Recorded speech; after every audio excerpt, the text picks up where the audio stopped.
Bonjour à tous, voici une vidéo pour vous reparler des deux AEG que je préfère dans mon arsenal, l'Amoeba KM10 de chez Ares et l'Elite Force 4P distribué par Umarex. En réalité, il s'agit de la Mini Patriot de chez APS. Ce sont deux répliques qui viennent toutes les deux du site Boutique Airsoft Guns. Alors ces deux répliques, elles ont subi quelques modifications, pour ça je remercie chaleureusement Ludovic de chez Boutique Airsoft Guns. Mais avant de vous parler de tout ça, eh bien voici quelques images de la dernière séance de tir que j'ai faite qui m'a permis d'affiner les réglages, que ce soit au niveau du hop-up et des systèmes de visée.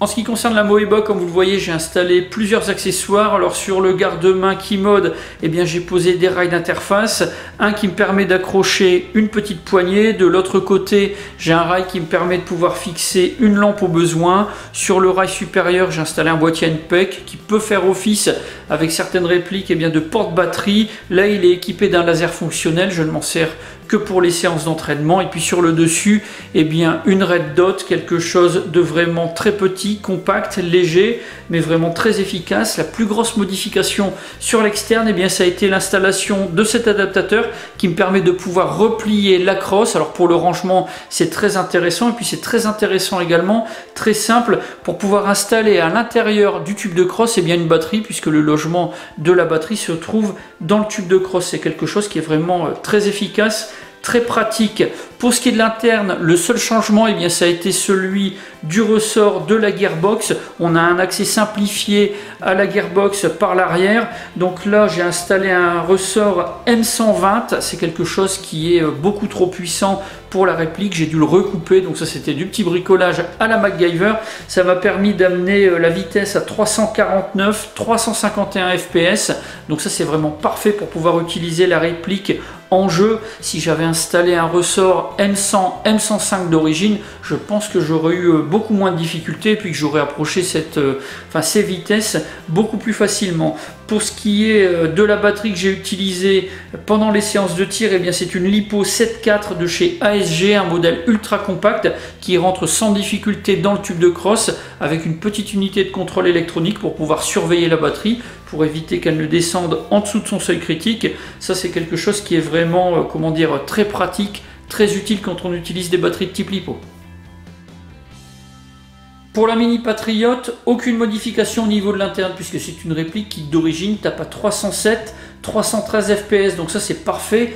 Pour les parties en CQB, puis comme elle est vraiment très courte, elle est vraiment très maniable. Comme accessoire en externe, j'ai installé un Angle for Grip et puis également une visée de type ACOG avec un rehausseur. La grosse modification, ça a été au niveau de l'arrière, puisque d'origine, on a cette espèce de gros tube pour installer une batterie. Ça fait office de crosse. Ce n'est pas réglable, c'était un petit peu trop court par rapport à ma morphologie. Donc j'ai démonté et puis je suis revenu sur un système beaucoup plus classique.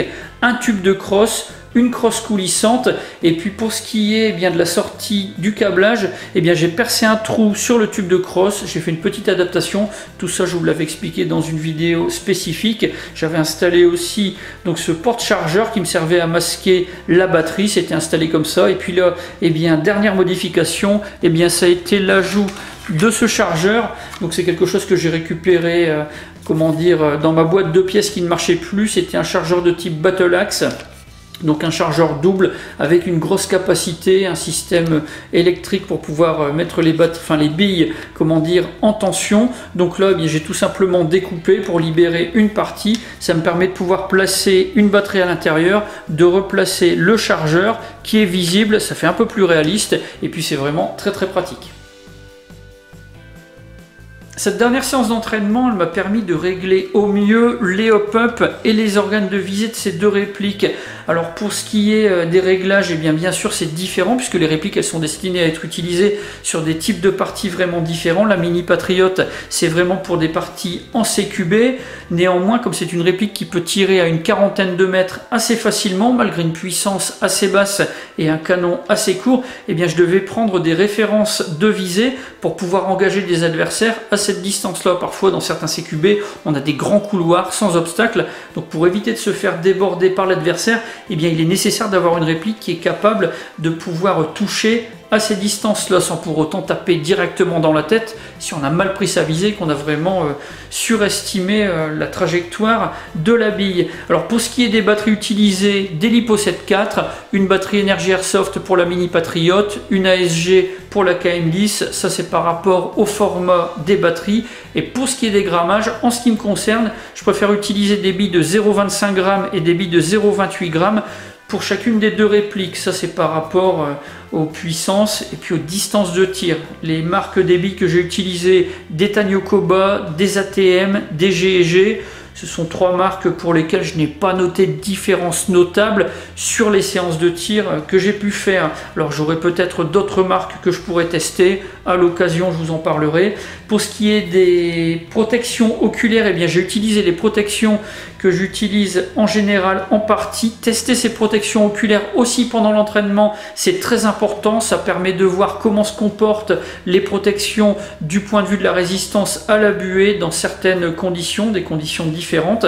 Moi, bien sûr, ce sont des protections de chez Skygear, donc le CAC, parce que je suis porteur de lunettes. Le New Hope est également utilisable avec des lunettes. Donc de ce point de vue là, les deux masques m'ont donné grande satisfaction, comme toujours.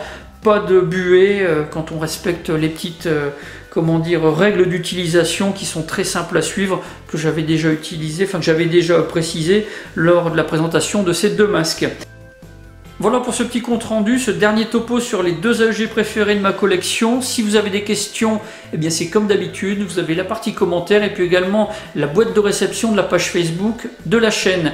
Dans la description de la vidéo, je vous mets tous les liens qui pourraient vous être utiles, toutes les informations complémentaires que j'aurais peut-être oubliées dans la vidéo. Si vous avez apprécié la vidéo, n'oubliez pas de la liker et de la partager. N'oubliez pas non plus de vous abonner à la chaîne si ce n'est pas déjà fait et puis aussi d'activer la petite clochette pour avoir toutes les notifications pour les nouvelles vidéos qui sortent sur la chaîne. J'en ai maintenant terminé, je vous dis à bientôt pour d'autres vidéos.